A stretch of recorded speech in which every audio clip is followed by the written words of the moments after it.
you guys are both pretty aggressive, spirited defenders, effective, especially. You guys have had a really solid defensive campaign as a team thus far. What do you kind of attribute that to? What's kind of made the difference this year defensively? What you got for us? I just say in the summer, just that constant work.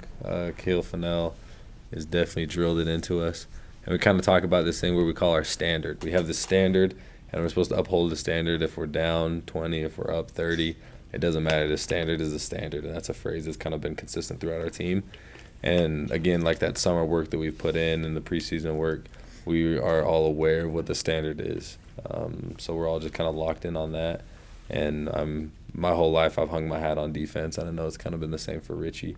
So, yeah, Mitch said it great. I got nothing else to add.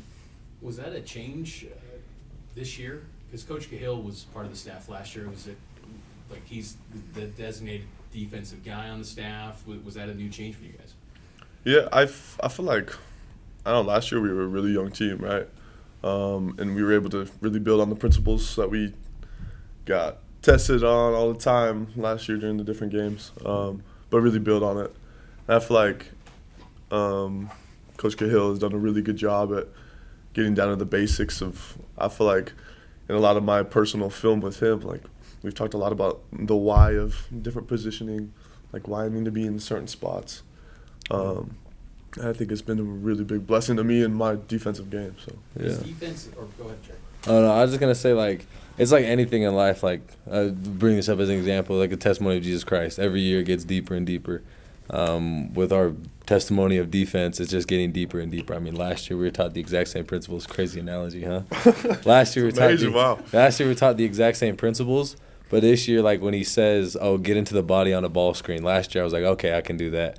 But then, like, it didn't really mean that much to me. But this year I'm like, no, like, we've been hurt before. Don't go under a ball screen. If anybody remembers that Gonzaga game, we went under a ball screen. So there's just so many of those memories like that that's turned learning into knowledge, so we all have knowledge now. So, how big of a focus is defense in a just standard practice in a week? Like, how much of the practices you guys are going through on a daily basis is focused on the defensive end? It's like a super large portion. I feel like a lot of you guys have been able to be at our practices, but our practices are up and down the whole time. And so that's both offensive and defense, right? But, again, like the little details are so, like, emphasized during those up and downs. Yeah, same with, like, the scout. Like, I don't know, we're just always playing defense, I feel like, which is awesome.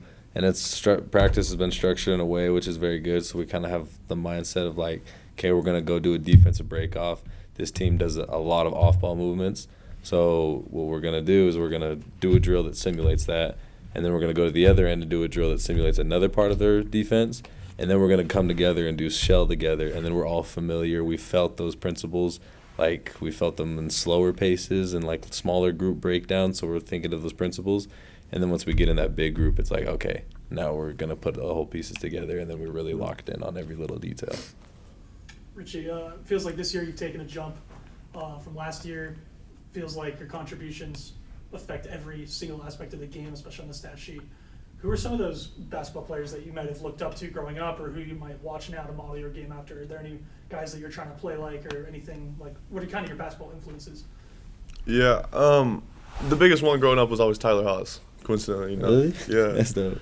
You know, I remember when I got a little signed thing from him when I was just maybe 8 or 9.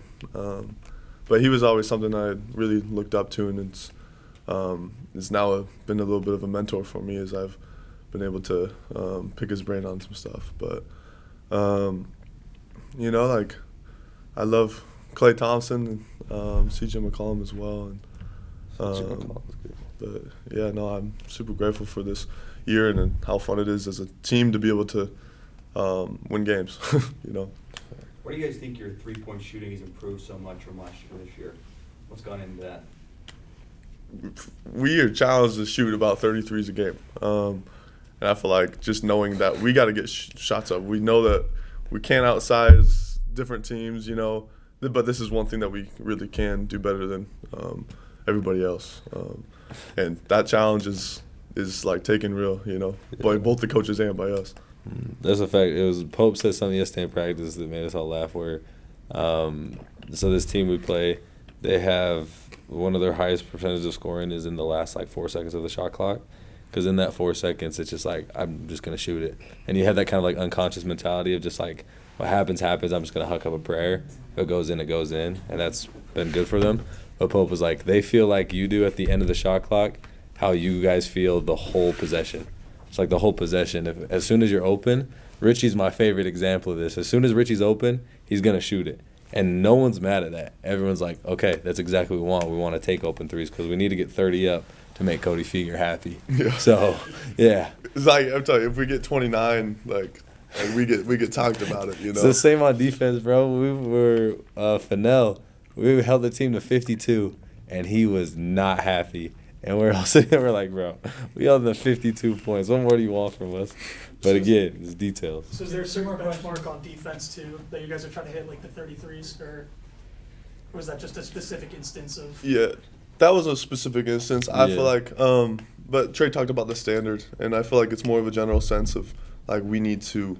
We talk a lot about winning the combat zone. So anything inside the 3-point line is like we have to be the aggressor, and I feel like just that standard is what we talk about all the time. Yeah, it's subjective, but like we all know what it is. So with Bellarmine, Last question. I was gonna say with Bellarmine tomorrow, that's one of the most unique offenses in college basketball. I'm sure you've seen. Yeah. They don't really no ball screens. Just it's kind of like they're pressing on offense. yeah, What are kind of the challenges of defending that, and what's kind of the mindset going into a challenge like that? being locked in the whole time. Our scout team yesterday, at the end of every possession, they're all just cooked because they were running around in a circle. Yeah, like again, like 25 seconds of the shot clock, like that's a long time. I feel like even in practice yesterday, like we saw that we need to really be dialed in for those last 3-4 seconds because you might get hit on the back cut right then. But it is unique, and I'm excited to play against it. Yeah, satisfying to watch too on film. You're like, how do they know where they're going? It's so sick. Yeah. What up, Dallin Hall? What up, what up? Hey, I got here late, sorry guys. Oh, you good. We got Could you talk about the impact Marcus Adams has made on the team, both as a person and as a player, because now he's getting some practice time in and all that? yeah, he's his roommate. So. Yeah, just new energy. You know, young kid, just looking to just come play. So he's a funny kid. He's good. Yeah. Seems like in games on the sideline, he's Oh yeah, winding it he up. thrives on that crowd energy. He's a Yeah. big crowd energy guy, so he'll entertain some people, and he has good interaction with the fans. Yeah, 100%. So, yeah.